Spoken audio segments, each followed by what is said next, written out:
اور حضور صلی اللہ علیہ وسلم نے یہ بھی فرمایا، حدیث پاک ہے، قیامت اس وقت تک نہیں آئے گی جب تک کہ عرب کے کچھ قبیلے بت پرستی نہ کرنے لگ جائیں۔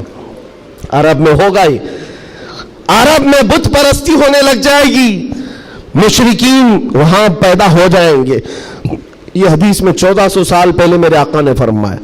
تو تم کبھی ان کو جبے کبوں میں دیکھ کر، پوجا پاٹ کو دیکھ کر یہ مت سمجھنا اسلام فلیکسیبل ہے، اسلام میں سب کچھ ہو سکتا ہے۔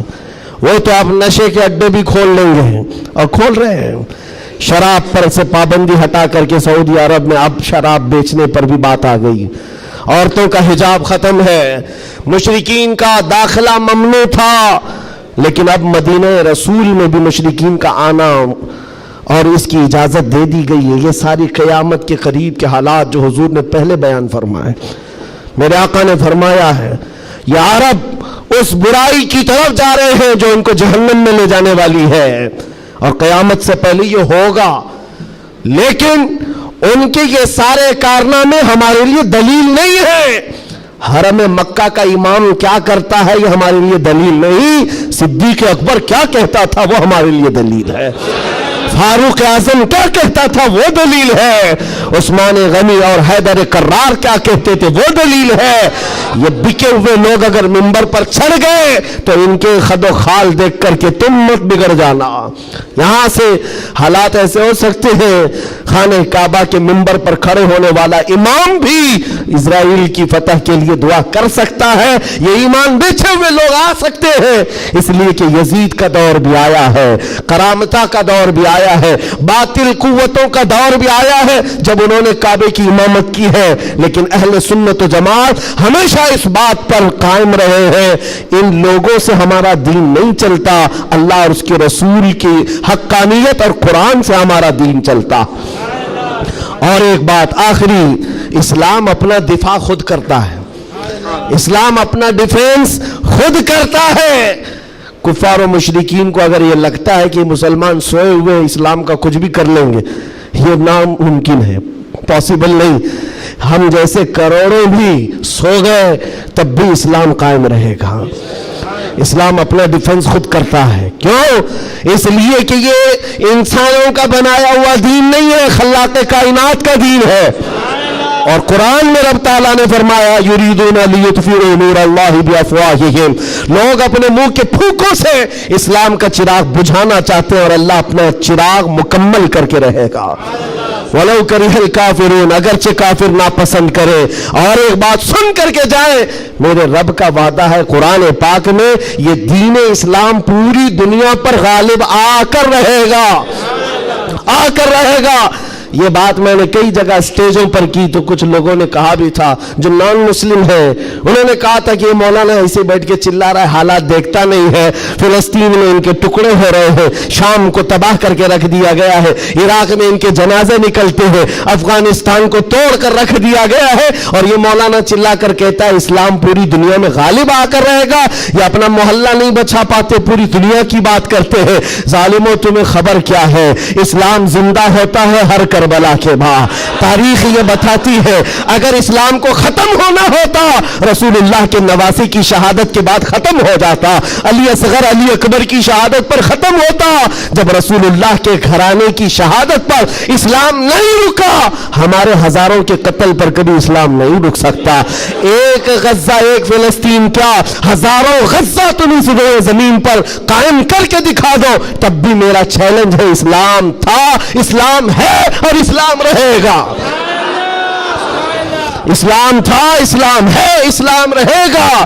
نبی پاک صلی اللہ تعالیٰ علیہ وسلم کا لایا ہوا یہ وہ حسین شجر ہے جس کی جڑیں تحت الثری میں ہے اور جس کی شاخیں اوج ثریا پر ہے، اس کے پتے کو ہلانا بھی مشکل ہے۔ لوگ آج یہ سمجھ کر کے بیٹھے مسلمانوں کو مارنا اس کا مطلب اسلام ختم ہونا، ایسا نہیں ہے۔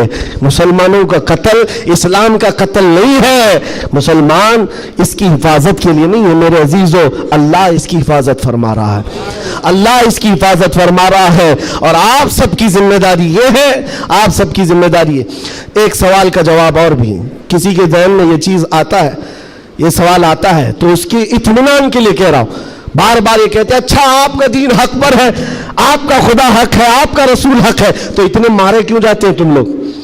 یہ سوال کرتے ہیں کچھ گیدڑ بھپکی لوگ، ایسے سوال کرتے کیوں تم لوگ ہر جگہ مارے جاتے ہو؟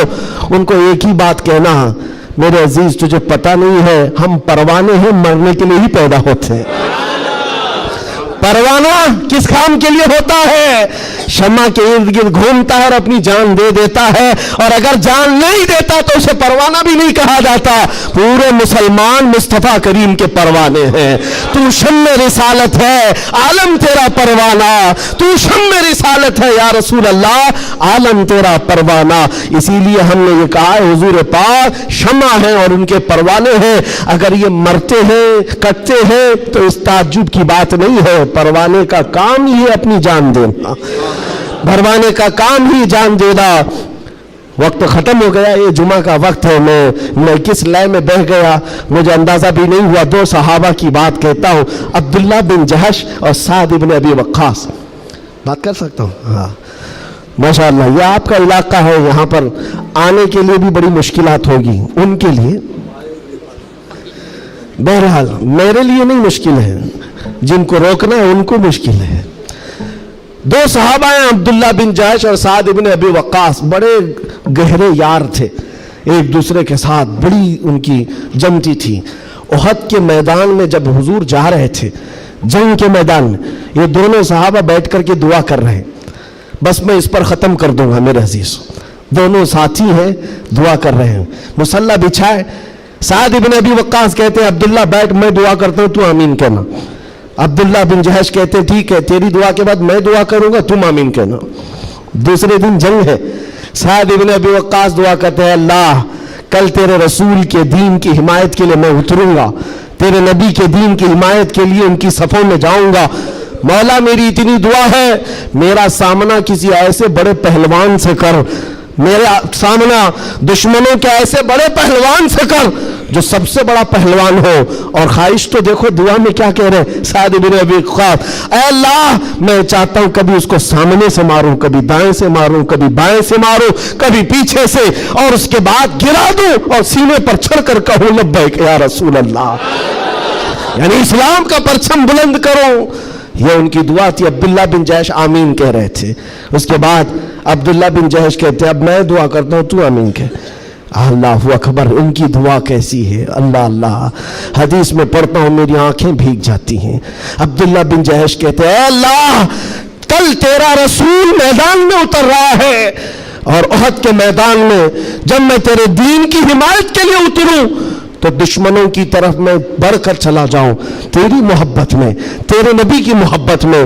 کبھی کوئی دشمن مجھے سامنے سے مارے، کبھی دائیں سے مارے، کبھی بائیں سے مارے، کبھی پیچھے سے مارے، اور تیرے محبت میں مولا، تیرے رسول کی محبت میں ہر جگہ سے زخم کھاؤں اور پھر میں شہید ہو جاؤں اسلام زندہ باد کہتے ہوئے، اسلام کی بلندی کا نعرہ لگاتے ہوئے شہید ہو جاؤں۔ ایک مارنے کی دعا کر رہا ہے، ایک مرنے کی دعا کر رہا ہے۔ یہ رسول اللہ کے پروانے ہیں۔